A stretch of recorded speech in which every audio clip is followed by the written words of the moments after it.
視聴者様からの依頼で修理した K110S がまだ手元にあるんです。この動画の期待ですが、あれから音信不通になって連絡も取れず、これは最悪の事態になるかもしれないと思いましたよ。視聴者様の最後のブログのタイトルは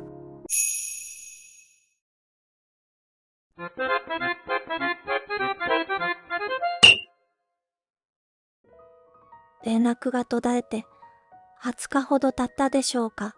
一通のメールが届きました。最悪のケースは回避されましたが、心配ですよね。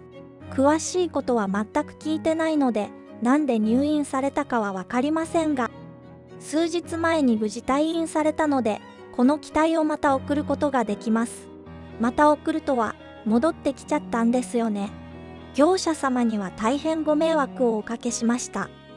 今回、そのまま送るのもなんなので、退院祝いとして、いろいろ機体に取り付けて送ることにしましたよ。まずは、テールサポートです。以前の動画で、シャフトストッパーを改造して作りましたが、今回は 3D プリンターで製作しました。やっと 3D プリンターを開封しました。約7ヶ月前にすでに購入してたのですが、未開封のまま倉庫に眠っていました。3D キャドの勉強が終わってから使おうと思っていたんですけどね。突然、モデリングに飽きてしまいました。RC ヘリは飽きないんですけどね。3D プリンターも始めてしまえば面白いですね。こんな部品も簡単に作れます。ゼリー状瞬間接着剤で接着します。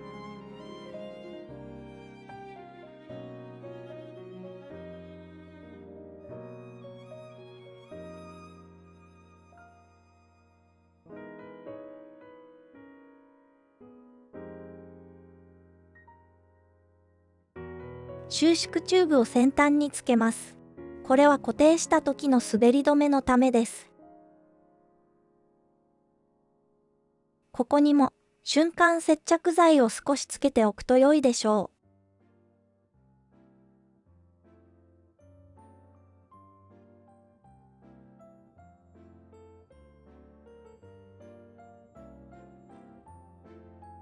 これで出来上がりです。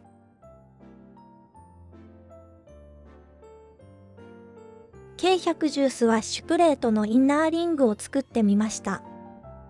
当初は FDM 方式の 3D プリンターで印刷できないと思っていましたが、CAD 設計の微調整とプリンターの設定で作ることができました。この2つは失敗作です。ボール部分の新エンドが出ません。こちらはよくできたものです。ボール部分の形もよく、ロッドエンドがスムーズに動きます。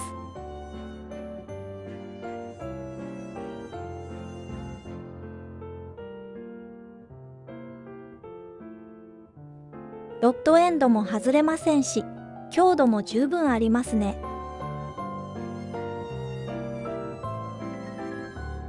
K100 ぐらいなら十分耐えられそうなので、今度飛ばしてみます。その前に、テールサポートを機体に取り付けましょうね。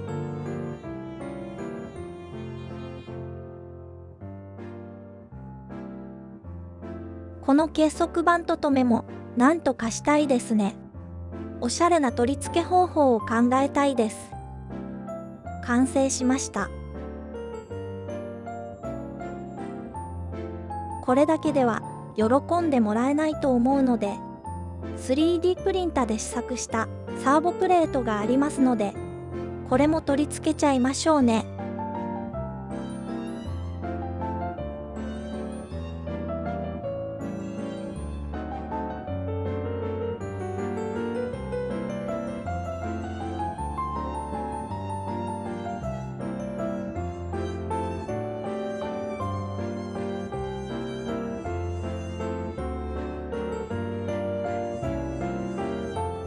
あらあら、サーボの耳が折れてます。サーボを組み込むときに合成がないと思っていましたが、折れる寸前だったようです。折れるなんて縁起が悪いので、ケースを交換します。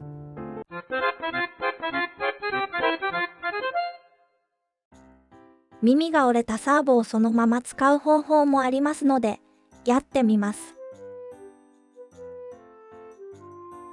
薄い両面テープでサーボを留めてしまうのが良いと思います。この方法で問題が起きたことはありません。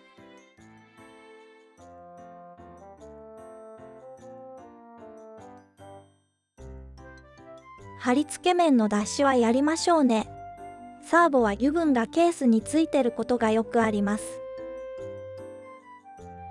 自作のサーボプレートなので、入念にサーボの位置を決めております。3D プリンター製サーボプレートを無理やりはめ込むと、サーボの耳もサーボプレートも折れちゃいそうですからね。純正のサーボプレートの場合は、もっと簡単に取り付けできますよ。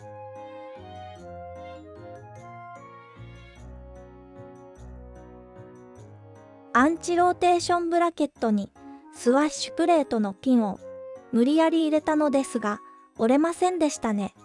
フィラメントが PLA なので簡単に折れるのですが、そんなに壊れやすいものを退院祝いにするのかと思われるかもしれませんが、退院祝いは消耗品を送るのが良いとされてます。色も幸せの黄色いサーボプレートということで、良い贈り物ではないかと思います。ネジ止めの穴もぴったり合いました。ボディマウントの剛性を出すために少し上にマウントを移動させていますが、ボディを取り付けても違和感がないのでちょうどいいかも。ちなみに私のものはピンクです。ピンク色を好む人の特徴を AI で聞いてみると、こんな感じになりました。変態ではなくてよかったですね。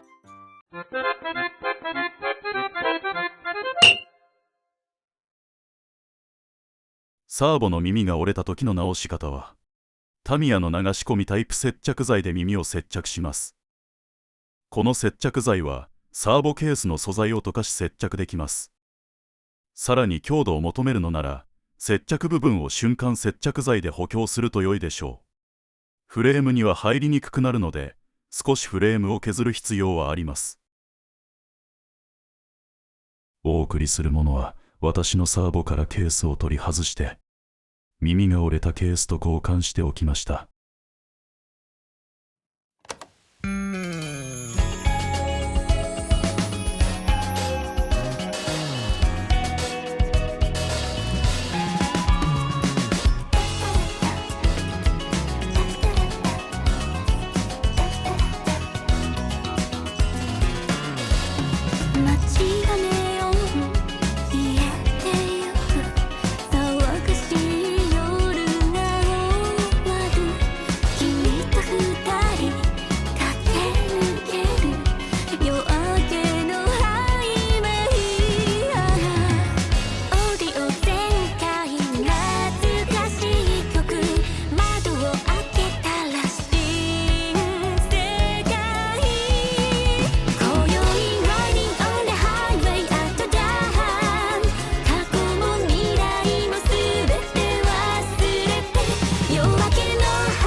今度こそ無事に届くように願っています。毎度ありがとうございます。